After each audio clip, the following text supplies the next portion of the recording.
Ready? I was born ready.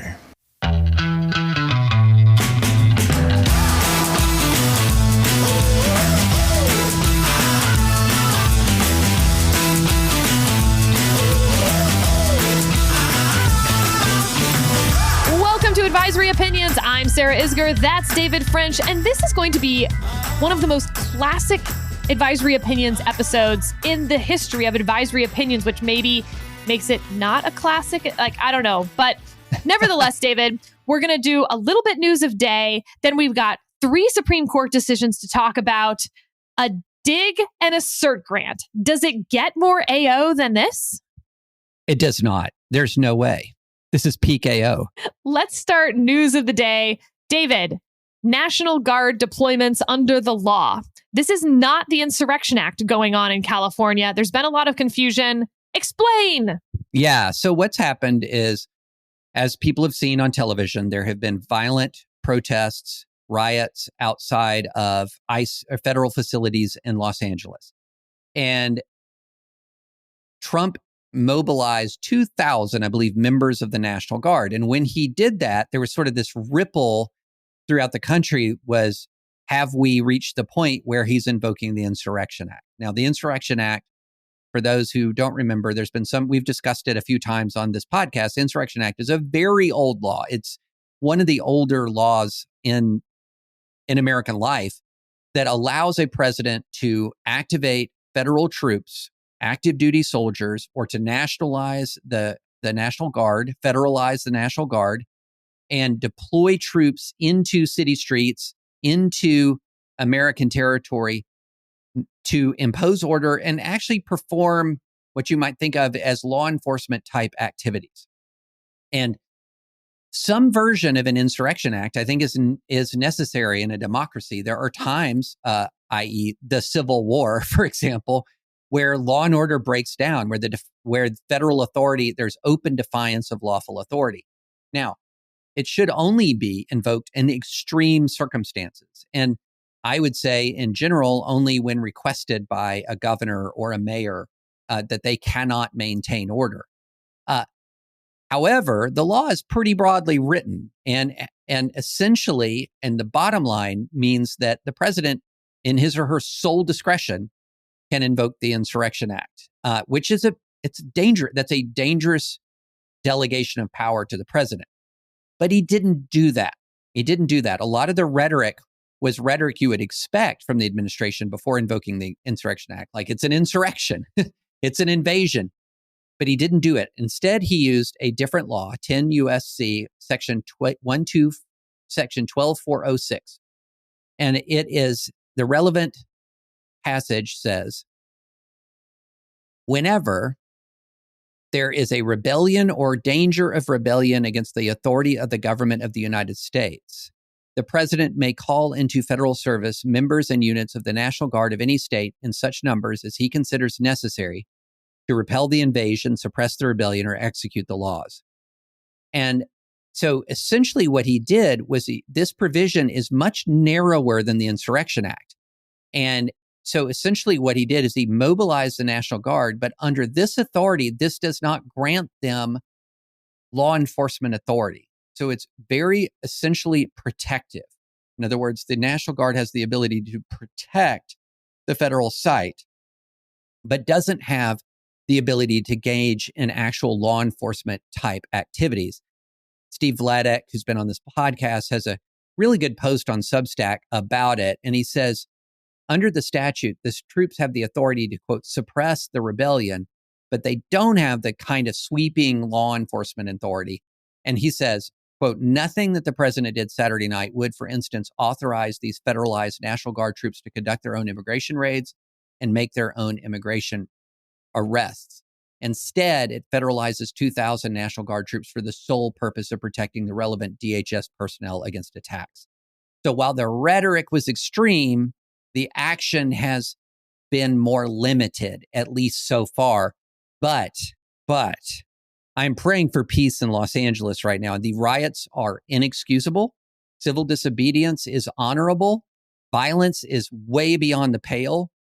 I'm hoping for peace because I think the consequences that we could see if the 2,000 Guard troops don't end up stopping the violence. I fully expect that you could see an escalation and potentially an escalation to the Insurrection Act. All right. And with that, let's move to the Supreme Court. Let's start big picture. And just right off the bat, in each of these three decisions, they were unanimous.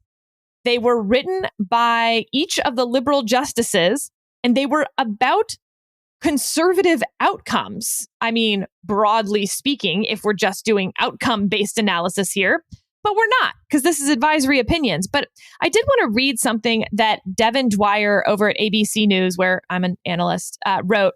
Each liberal justice wrote an opinion on an issue conservatives championed. Kagan's decision blocking Mexico's $10 billion lawsuit was cheered by the NRA. Jackson's decision on discrimination was praised by conservative advocacy groups seeking a level playing field. And religious advocates heralded Sotomayor's opinion on tax-exempt status for Catholic charities as fixing an egregious wrong. This is the hand of Chief Justice Roberts at work. He gets to pick who writes the majority opinion in unanimous cases. And so, David, I just wanted to spend a moment before we dive into the cases on the narrative of the Supreme Court, because we are now nearing almost the very end of the term. We're in the month of the end of the term, so just a few weeks left. And yet the number of unanimous decisions is well above 60%. So on the one hand, that's not the narrative about the court. On the other hand, I do just like to footnote this, that because the unanimous decisions are easier to get out, we end up with very high unanimous numbers heading into those last couple of weeks, because sort of by definition, and when they put out decisions based on how long it takes to write them, the ones that aren't unanimous take the longest amount of time, so they come out last. So at the very time that the most number of people are paying attention to the court, they're sort of by definition paying attention to the cases that aren't going to be unanimous, or else they wouldn't be contentious. They would have already been decided, and they wouldn't be part of that end of term. And this goes to my crankiness over people who say, yeah, sure, 50% of the cases in any given term will be unanimous, but not the big cases. Okay, but that just goes to the definition of what a big case is. And if we always define them as the big cases by definition must be contentious and can't be unanimous, it's very circular. Yeah. No, I thought this was fascinating. And it really does undercut the argument that I've heard a lot from people on the right and the left. They say, oh, judges talk all the time about that they have a philosophy and that they're independent. But really, don't they just always do what their side asks them to do? Well, here you have a 1, 2, 3 punch, Kagan, Sotomayor, Jackson, where if they were just doing a political thing, hey, gun manufacturer's bad, we need to advance sort of far left narratives about racial justice, or you name it, that they would have come out very differently on these cases. And not only did they come out in a way that I think is exactly squares with what the law would dictate, but as you said, Justice Roberts picked them to write the opinions. And so it's fascinating. It's absolutely fascinating. And I wrote about, for Sunday, the DEI case that Jackson authored. And it was fascinating to see the reactions. And it shows the wisdom in selecting Justice Jackson to write it. Because by selecting Justice Jackson to write it, what ends up happening is a lot of people then wrestle with the content rather than the identity of the author. And when you wrestle with the content of the case, the fairness of the outcomes becomes pretty apparent. And we can kind of walk through that for each one of these cases.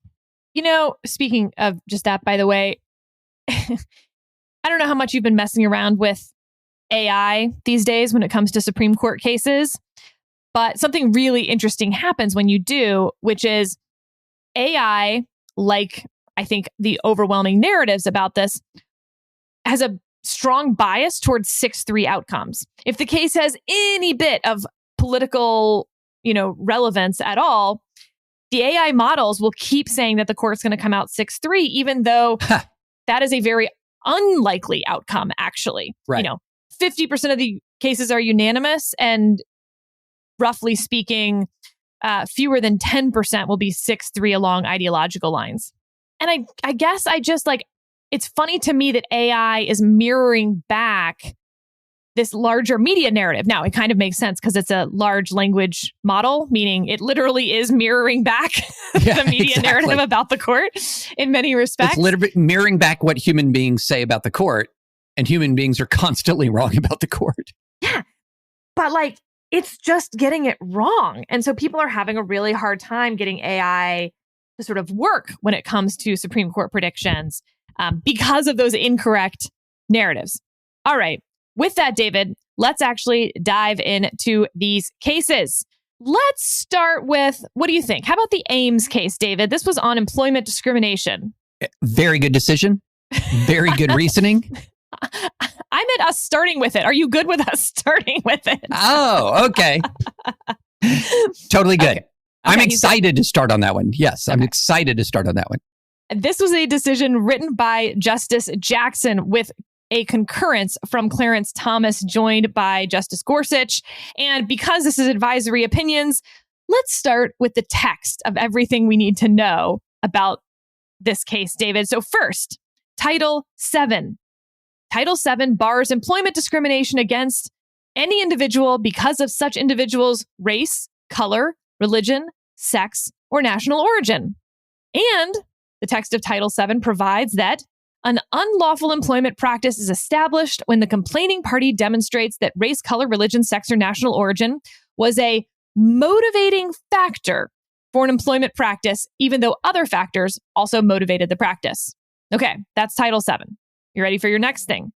Now we're going to talk about the McDonnell-Douglas factors. This was created by the Supreme Court, 50 years ago now, David? So let me run through these. First, the plaintiff has the burden of proving by the preponderance of the evidence a prima facie case of discrimination under Title VII.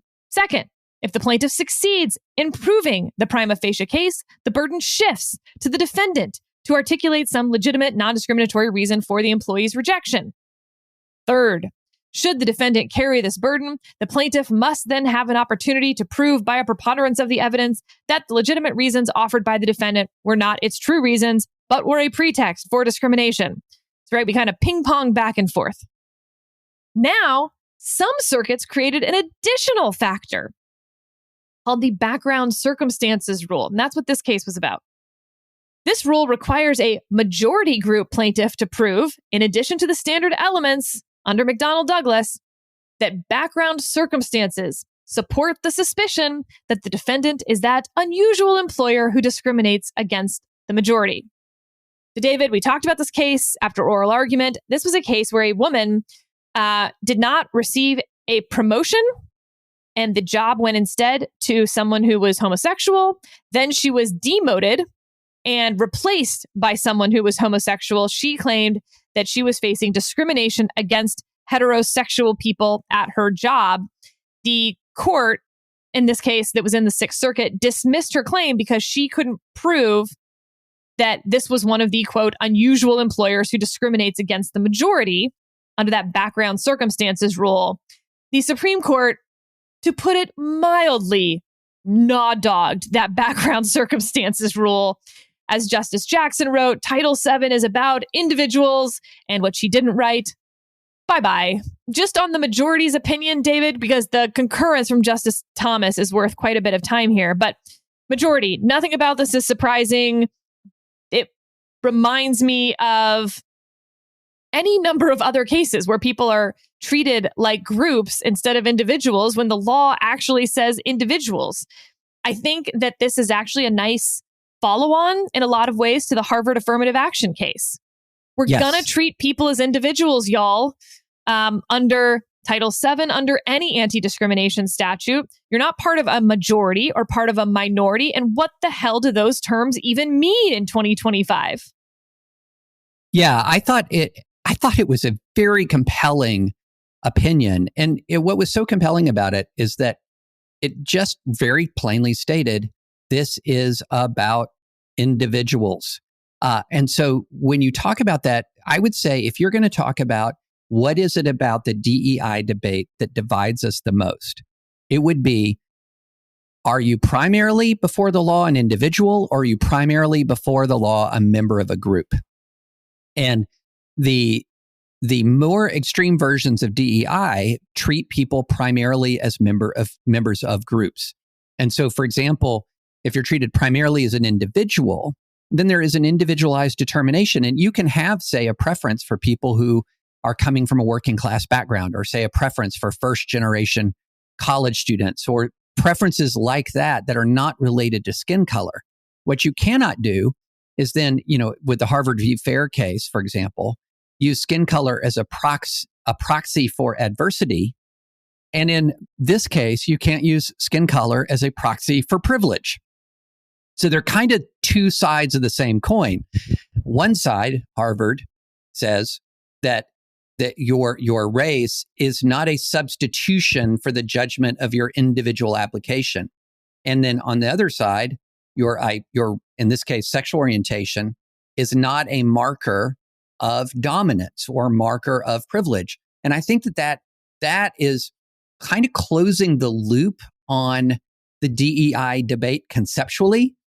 And I feel like what we're going to be doing now in this country is have a lot of arguments about DEI that have already been settled by the law.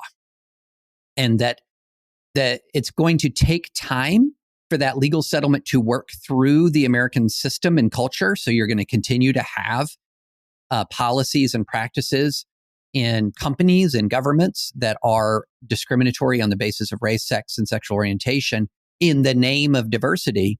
And those things are just going to fall one by one by one. I think the issue at this point is almost settled. Sarah, what do you think? Well, let me ask you a question that might be on some listeners' minds, which is, okay, the Harvard case was 6-3. Justice Jackson was in dissent in that case. And yet this one was unanimous, with Justice Jackson writing it, in fact. So how do you square that circle? Yeah. Well, the ultimate outcome of Harvard v. Fair, and let me put it this way, the legal meaning of Harvard v. Fair plus this case, the Ames case, it doesn't matter if one was 5-4 and one was 9-0. It's the same legal analysis. The outcome of the cases dictate, in this case, the analytical framework. Now, Justice Jackson, Kagan, and Sotomayor dissented, in part maybe because they do think that actually you can use skin color as a proxy for adversity differently. They may have a different view of this. The three of them have a different view of this when it comes to adversity versus privilege, because these are, as I said, sort of flip side cases of each other. So they legitimately may have just very different views on that issue, but the outcome of the two cases together means that in large part, although not everyone in the court agrees, the issue is largely settled. And so that's how I would analyze it. It's not that the court is unanimous on all aspects of dealing with DEI, but the two cases together, one unanimous, 1-6-3, do settle most of the controversy around DEI. Yeah, I mean, I think in that case, they thought that you could use race to remedy past discrimination, and that there were sort of disagreements on what exactly that looked like in the educational context, whether that was really what was going on, yada, yada, yada. Whereas I think what the unanimity is on, which would also apply to the Harvard case, is you must treat people as individuals, not their skin color. I think the dissenters thought that was what Harvard was doing, and that skin color was part of that individual's identity, whereas the majority thought that they were using it as a group proxy. But I think there is unanimity that you must treat people under the law as individuals, not group members, despite, as you've said, David, what sort of the far left may think about what DEI means. No, you are not part of a group. You are always, under the law, an individual. But David, I think we've got to spend some real time on this concurrence by Justice Thomas, because, I mean, to say Justice Thomas here at the end of his career is coming into his own is an understatement. I mean, in the last, what do you think, 10 or so years, is it fair to say? Maybe slightly under that. We're just seeing a lot of Justice Thomas, I think, really writing a thesis about his jurisprudential framework across a lot of different cases. One of my favorites is the original jurisdiction argument that he is having with the court, that the Constitution says that the Supreme Court shall hear cases between states, and yet the Supreme Court has just itself rewritten that to say may hear cases between states. Every single time he dissents and says, no, we are required to take this case under our original jurisdiction. Like, it is so Justice Thomas. Here is another Justice Thomas truism. Judge-made rules are bad. And so in his concurrence, he's talking about how the background circumstances rule is made the F up, as the kids would say, by judges who were trying to apply that McDonnell-Douglas framework. And as you can see from a made the F up rule, it caused all sorts of problems and was totally unrelated to the actual text of Title VII. To say that, you have to prove that this is the unusual employer who discriminates against the majority if you're a member of the majority. And as he goes through it, he's giving examples. For instance, the DC Circuit applied the rule to a white plaintiff while acknowledging that, of course, whites are in the minority in the District of Columbia. So is it supposed to be the majority in the pool of employers that you're talking about, in the area that you're talking about, in the country as a whole? Women are the majority of people in the country, and they're the majority in certain employment areas like nursing or teaching, but they're minority in, as Justice Thomas used, construction work, for instance. So who is a majority and who is a minority really depends on how you're defining the group. And as he notes, what has ended up for those circuits that use the background circumstances rule is that they kind of did feel squeamish about whether Catholics are Christians and therefore part of the majority or whether they're not. So you know what? We're only using the background circumstances rule to apply to white people and men. And so it just created a huge mess. However, David, he had this incredible footnote 3 that I want to read to you. Speaking of DEI, the background circumstances rule is nonsensical for an additional reason. It requires courts to assume that only an unusual employer would discriminate against those it perceives to be in the majority. But a number of this nation's largest and most prestigious employers have overtly discriminated against those they deem members of so-called majority groups. American employers have long been obsessed with diversity, equity, and inclusion initiatives and affirmative action plans. Initiatives of this kind have often led to overt discrimination against those perceived to be in the majority. So, David, this may not be the end of these cases. Justice Thomas looks raring to go on the next employment discrimination case along those lines. But his actual concurrence was not to just, stick the knife in the background circumstances rule, which Justice Jackson did just fine. It was to make the point that there's another judge made the F up rule here. The McDonnell-Douglas framework is judicially made and has nothing to do with Title VII, has turned into a major mess in the lower courts, has since the beginning, how you apply it, when you apply it. If you remember, for instance, when I was discussing the text of Title VII, I mentioned that discrimination based on race, color, religion, sex, or national origin needs to be a motivating factor for an employment practice, even though other factors also motivated the practice. But if you look again at the McDonnell-Douglas framework, it says you must prove that the reasons given by the defendant were not its true reasons, but were a pretext for its discrimination. Well, what if it's a multi-reasoned motivation? How do you do that? Can you do it at the summary judgment stage, for instance? And Justice Thomas's point is, judges, stop making up frameworks. You don't need to do this. They are bad. Just use the text. Stop distorting what the law actually is. So here's how he ends. In the meantime, litigants and lower courts are free to proceed without the McDonnell-Douglas framework. This court has never required anyone to use it, and district courts are well equipped to resolve summary judgment motions without it. Every day and in almost every context except the Title VII context, district courts across the country resolve summary judgment motions by applying the straightforward text of the summary judgment Rule 56. In my view, it might behoove courts and litigants to take that same approach in Title VII cases. Atextual, judge-created legal rules have a tendency to generate complexity, confusion, and erroneous results. I am pleased that the court rejects the atextual background circumstances rule.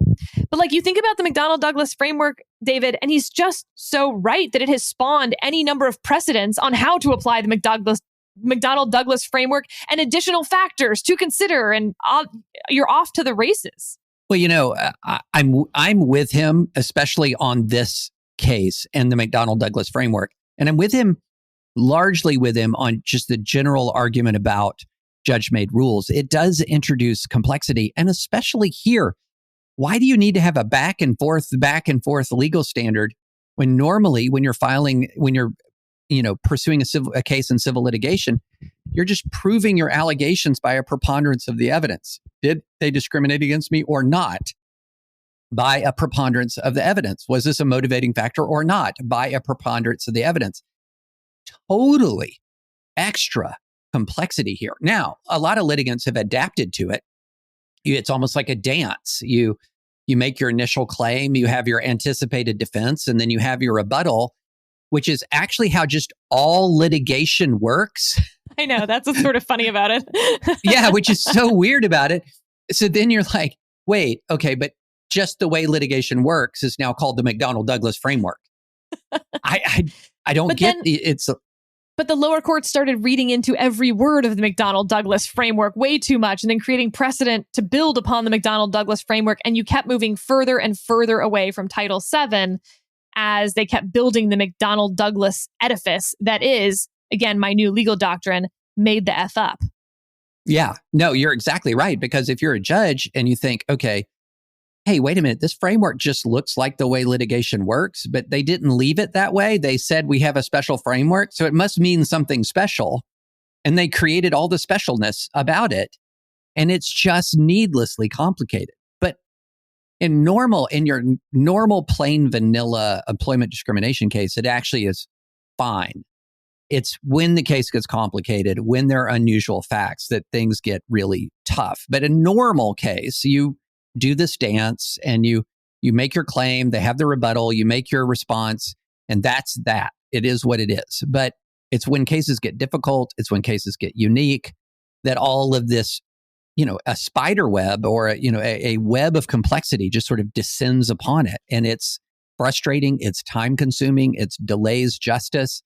So yeah, I'm with Justice Thomas here.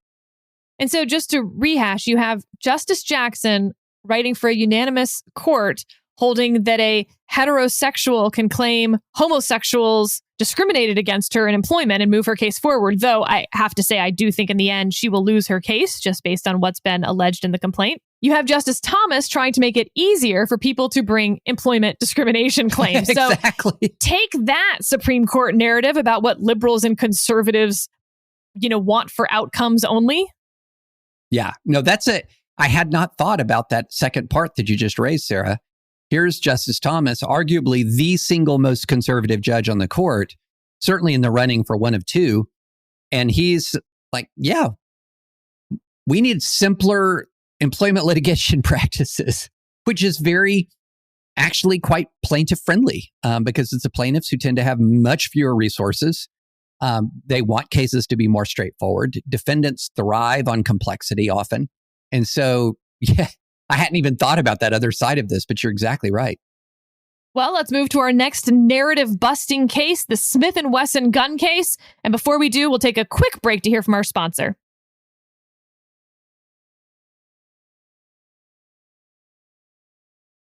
All right, David, we're back and we're talking Smith & Wesson.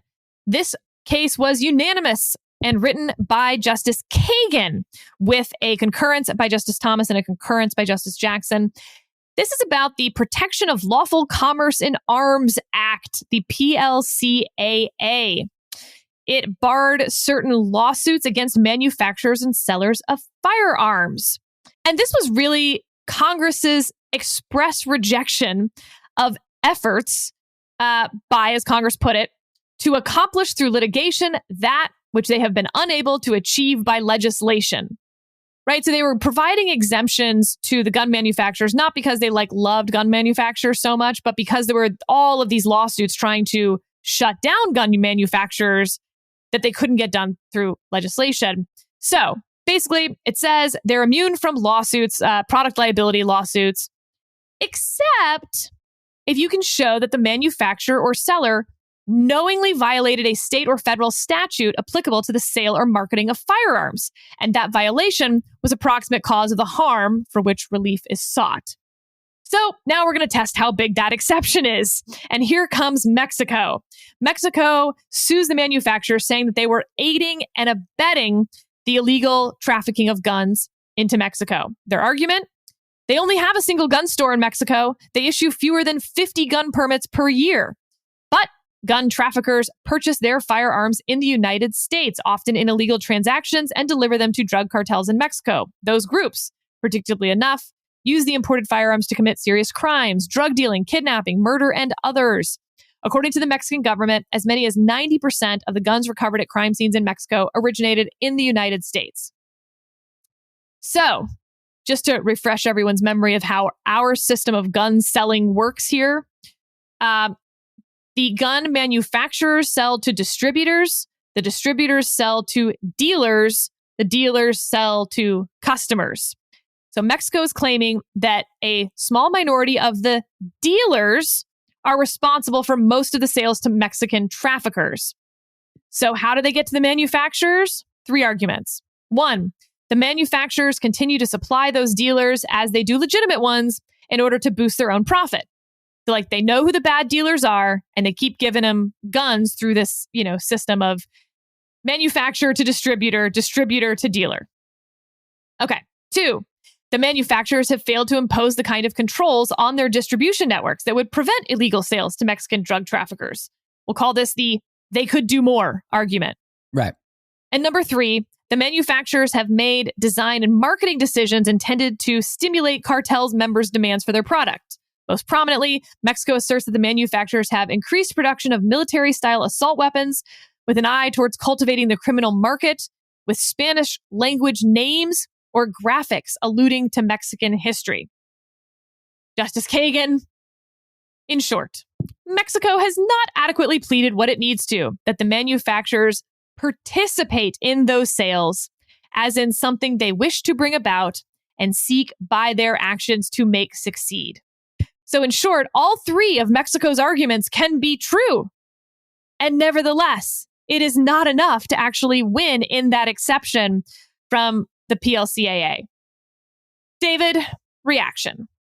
I think it's a pretty simple way to think about this. Justice Kagan and 8 other members of the court were essentially saying, we're not going to blow up the definition of aiding and abetting for this case. That aiding and abetting is a phrase with a real meaning in the real world that generally means that you have to pinpoint specific criminal transactions that the defendants assisted. So what are these specific transactions that you believe were unlawfully assisted? And then, as the court says, instead, it levels a more general accusation that all the manufacturers assist some number of unidentified rogue dealers in violation of various legal bars. So it's a systemic argument that would, the downline consequences, Sarah, of expanding aiding and abetting liability this much, I shudder to think of what they would be. And in fact, if you're going to level a charge that say, if the court was truly activist, outcome oriented, gun manufacturers bad gun manufacturers have to suffer consequences, they might try to carve out some expansion of aiding and abetting liability that applies only in this arena. But no, they just didn't do that, and for a million good reasons. So when we listened to this case, when we talked about the oral argument to this case, we knew it was coming out this way. And I actually did not see or do not remember from oral argument that a single justice strongly indicated that they were going to be ruling for Smith and Wesson. So this outcome does not surprise me. The reasoning, I think, is very, very sound. And it's basically, look, if you're going to allege aiding and abetting, you got to allege actual aiding and abetting. You can't just allege marketing and selling, which is essentially what they've done. So once again, I think the Chief Justice did something brilliant here. I think picking Jackson to write the employment discrimination case makes a lot of sense.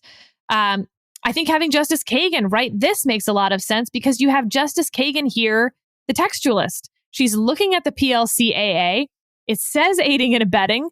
Even if you want the outcome to be that Mexico can, through a lawsuit, shut down American gun manufacturers, well, this is about Congress actually doing its job once upon a time, and then reading that statute and applying it to the context and the facts here, a Justice Kagan specialty, if I've ever seen one. Worth a quick moment on the Clarence Thomas concurrence in this one. So in short, he's saying that he thinks not only does the PLCAA require the plausible allegation of aiding and abetting, like it has been used in every other context to mean to aid and abet, but he thinks it might require an earlier finding of guilt or liability in an adjudication. As in, mere allegation would not be enough. You would need to get that criminal liability in court somehow before you can bring then this civil case. David, thoughts, feelings, or meh, nobody joined you anyway? Yeah, meh, no. That would be narrowing aiding and abetting. So, I think the virtue of the original, of the court's majority opinion is it's just applying a standard aiding and abetting analysis here. Justice Thomas seems to be narrowing aiding and abetting in what could be, if this was applied, could work out in some really unfortunate ways. That an idea that you have to have a predicate conviction before you have an aiding and abetting liability, or a predicate legal determination before there's aiding and abetting liability. Well, we don't do that in wrongful death cases, for instance. So you can be held civilly liable for killing someone, even if you were not held criminally liable, because the standard is different, beyond a reasonable doubt versus more likely than not.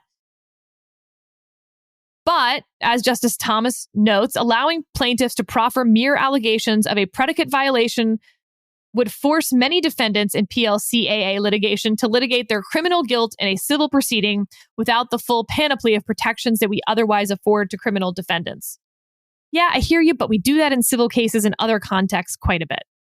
Yeah, all the time. A civil case is not a criminal case. It's got a lower burden of proof. I mean, the most famous example of that is O.J. Simpson. Yep. Jinx. Yep, exactly. Say it all together, children. All right, David, I want to make sure we leave plenty of time for Catholic charities. This was a decision written by Justice Sotomayor, with concurrences by Clarence Thomas and Justice Jackson. All right, I'll read now from her opinion. Wisconsin, like many other states, exempts certain religious organizations from paying taxes into the state's unemployment compensation system. One such exemption covers nonprofits operated primarily for religious purposes and controlled, supervised, or principally supported by a church. Petitioners, Catholic Charities Bureau, and 4 of the entities that it operates claimed that they qualify for the exemption as religious organizations controlled by the Roman Catholic Diocese of Superior, Wisconsin. The Wisconsin Supreme Court disagreed, holding that petitioners are not operated primarily for a religious purpose because they neither engage in proselytization nor serve only Catholics in their charitable work. Here's Justice Sotomayor's recitation of the findings of the Wisconsin Supreme Court, which are, to use the legal term, bonkers. The dispositive question was whether petitioners are operated primarily for religious purposes. The Wisconsin Supreme Court interpreted that statutory phrase to require judicial inquiry into not only an organization's motivations, but also its activities. To determine whether an organization's activities are primarily religious in nature, the court held courts should focus on whether an organization participated in worship services, religious outreach, ceremony, or religious education. Applying that standard, the court held the petitioner's activities are secular in nature, not religious. Petitioners neither attempt to imbue program participants with the Catholic faith, nor supply any religious materials to program participants or employees, the court observed. Both employment with the organization and services offered by the organizations are open to all participants regardless of religion, and the charitable services offered by sub-entities could be provided by organizations of either religious or secular motivations. And here's Justice Sotomayor explaining why that's a big no. The clearest command of the Establishment Clause is that the government may not officially prefer one religious denomination over another. When a state law establishes a denominational preference, courts must treat the law as suspect and apply strict scrutiny in adjudging its constitutionality. A law that differentiates between religions along theological lines is textbook denominational discrimination. Yep. Consider an exemption that applies only to religious organizations that perform baptisms, engage in monotheistic worship, or hold services on Sunday. Such laws establish a preference for certain religions based on the content of their religious doctrine, namely how they worship, hold services, or initiate members, and whether they engage in those practices at all. Such official differentiation along theological lines is fundamentally foreign to our constitutional order, for the law knows no heresy and is committed to the support of no dogma. A great quote, by the way. I love that quote. Catholic teaching, petitioners say, forbids misusing works of charity for purposes of proselytism. It also requires provision of charitable services without making distinctions by race, sex, or religion. Many religions apparently impose similar rules prohibiting proselytization or religious differentiation in the provision of charitable services.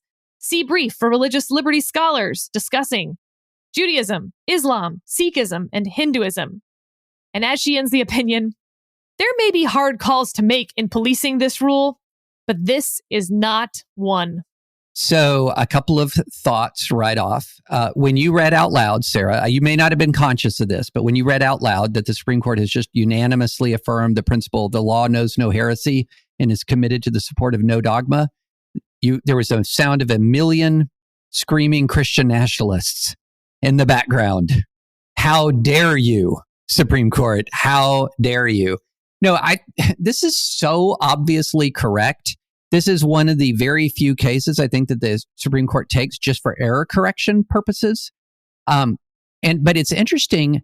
It's so obviously correct. And the decision of the Wisconsin Supreme Court was so obviously wrong that you think, well, this has to be a total outlier. This is just totally the product of those libs in Wisconsin, right? The anti-Catholic libs in Wisconsin. This is what they do. No, there's a parallel issue coming out of the state of, drumroll please, Texas, where the state of Texas is making a similar argument about Catholic social service organizations that reach out to migrants, and saying that reaching out to migrants is not religious activity, and making a very similar argument.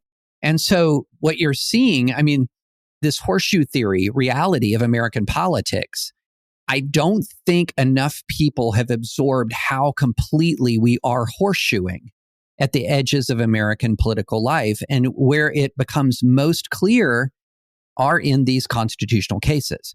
And the approach to minority faiths, for example, minority expressions of faith, or expressions of faith that are in disagreement with majority, with majority democratic will, you name it. And so I think this case, which was an error correction case on a very weird fact situation, is actually more important than we realize, because this was, look at it this way, this case is a vaccination against a virus that was already starting to spread. Now, what's interesting is we will have a follow-on case here, I think maybe even just next term, maybe the term after, because there is a federal law that the Wisconsin law was based on. Now, Wisconsin had its own interpretation, as said by the Wisconsin Supreme Court and the Wisconsin government, about how exactly primary purpose operates in Wisconsin. But the language is the same as the federal law, and whether that law also must fall will be interesting. That was the subject of Justice Jackson's concurrence. She was sort of coming up with a saving argument for the federal law if they would simply interpret it differently than the Wisconsin language.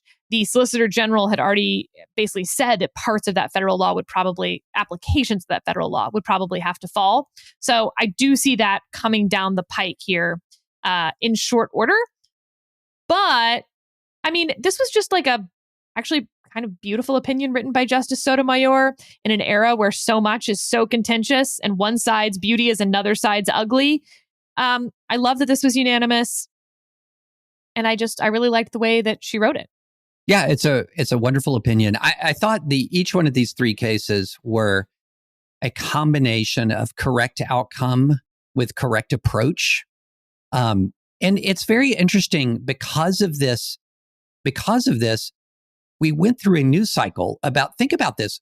We just went through a news cycle with a Supreme Court case about DEI, a Supreme Court case about guns, and a Supreme Court case about religious liberty. And it made not a ripple in public consciousness.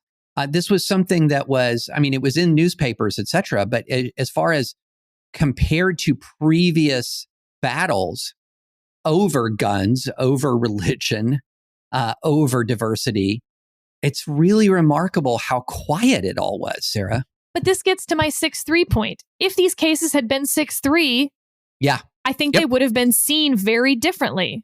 But because they were unanimous, people weren't able to project their partisanship on the outcome that they would have if the 3 liberal justice, for instance, has been in dissent, or if the cases had turned out differently. Certainly, for instance, that Smith and Wesson case would have been seen as a huge case if it had turned out the other way. If Mexico could sue gun manufacturers and hold them liable for traffickers' crimes in Mexico, that would have been a big, big gun case. So the lineup matters to defining a big case. The outcome matters to defining a big case. So I don't think I'm disclosing anything I shouldn't. But as we talk about SCOTUS blog, for instance, we're having a conversation about whether at the beginning of a term or when cert is granted, if cert's granted midterm, to sort of pick our big cases on the front end so that we don't consciously or subconsciously fall victim to this ourselves. Say what we think the big cases are before we know the lineup or the outcome. Because I think that's the only way you can do it with credibility. No, I think that's a very good way of saying it. Identify them ahead of time. Identify not by the reaction to them, but by the importance of them independently of the reaction to them. No, I love that. I love that. All right, David, when we come back, I want to talk about a dig that we got on Thursday, as well as a cert grant that we got on Friday by accident. We'll be right back. And we're back. So, David, first thing, we had 6 opinions on Thursday. We're not talking about the other 3 really because, well, sorry, even for me, they were a little boring. Except this one case called Labcorp. I was super into it. I listened to the whole argument. We didn't cover it on AO at the time because I knew I wasn't going to be able to get you particularly excited about class action certification until we had a decision. But then we got the decision. They digged it, David. They dismissed as improvidently granted because there was kind of some messiness around which court order the plaintiffs actually had appealed here. Blah, blah. Who cares? But we have a really unusual dissent from the dig by Justice Kavanaugh. So I just wanted to read this to you because if you're a civil litigator out there, I thought you'd find it interesting. And I've got a little story at the end. Okay. So first of all, Rule 23 authorizes class action certification only when common questions of law and fact predominate. Okay, so that's really the only question here. What does it mean to have common questions of law and fact? Here's Justice Kavanaugh writing in his dissent from the dig. The facts are fairly straightforward. Labcorp provides a diagnostic laboratory service. In 2017, they introduced self-service kiosks for patients to check in for their appointments. Although the touchscreen kiosks are accessible to most patients, blind and visually impaired patients require assistance.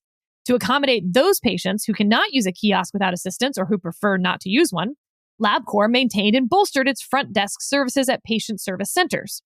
Despite those accommodations, legally blind plaintiffs sued Labcorp in district court. As relevant here, they claimed that Labcorp's new kiosks violated the Americans with Disabilities Act. Plaintiffs sought to certify a class with potential damages of up to $500 million per year. Okay.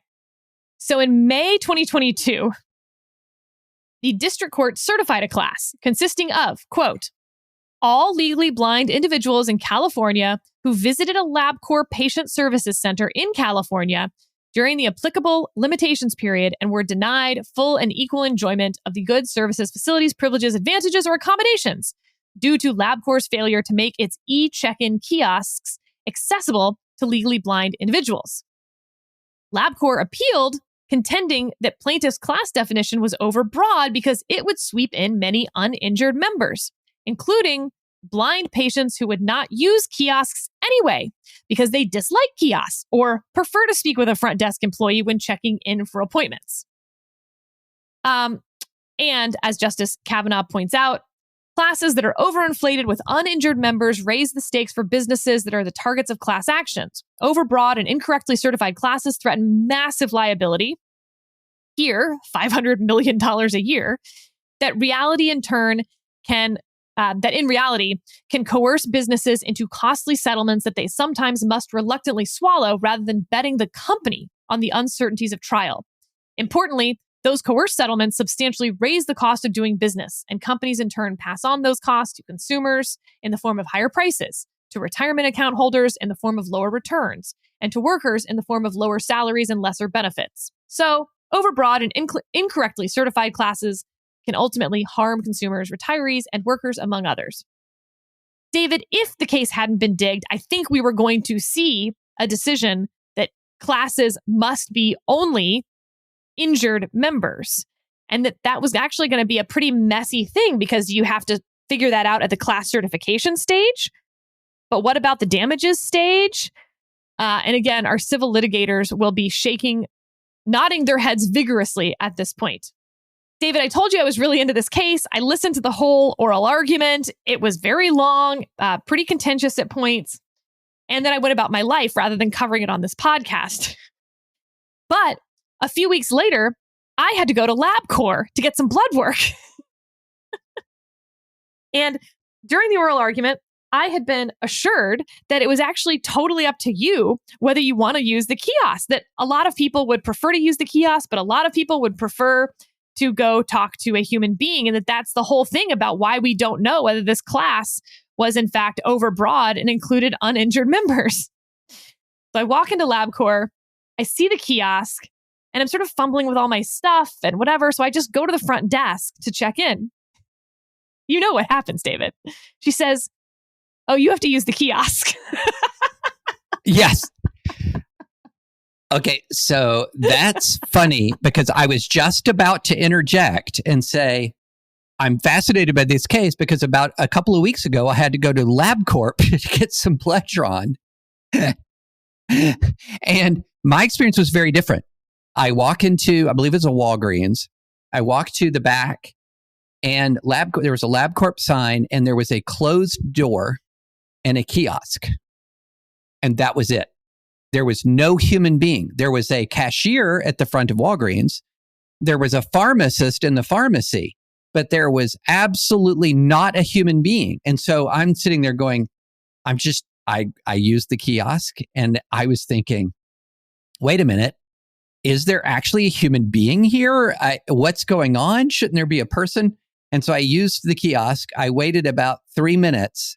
And then the sealed door, which had no window, like this was not a welcoming kind of door. The sealed door opens, a tech comes out and says, come on in.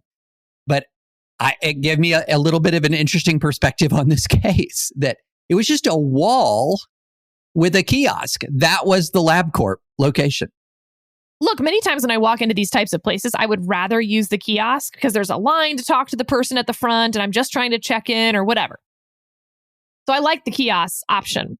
But I do think they need to be an option. Anyway, I thought it was very funny that the fact pattern accepted was that they are just optional. And yet it felt very not optional for me and I guess for you too, David. All right, one more thing. There was an interesting cert grant that we actually got Friday instead of Monday due to basically a clerical error at the Supreme Court. They accidentally sent out an email to a bunch of the lawyers. And by that point, it was like, I guess we're just going to post the orders list on Friday night. I got to say, for someone who covers the court, that's very annoying to post anything on a Friday night that's not an emergency or short order docket issue. But whatever, it did give me the weekend to prepare for this podcast. So, David, this case is about IQ tests and the death penalty. As you know, we do not execute people who are found to be mentally retarded. And we have held that that means having an IQ below 70 points. IQ tests, however, are not pure science, right? Like they vary. So the question in this case is what happens when the person took multiple IQ tests? And the IQ tests range between 72 and 78 with a margin of error of about plus or minus 3 IQ points. So that 72-point IQ test could be as low as 69. And of course, the 78 one could be as high as 81. And how much can the courts consider other information that would perhaps convince them that the person is not mentally competent to be executed? This case was in the 11th Circuit.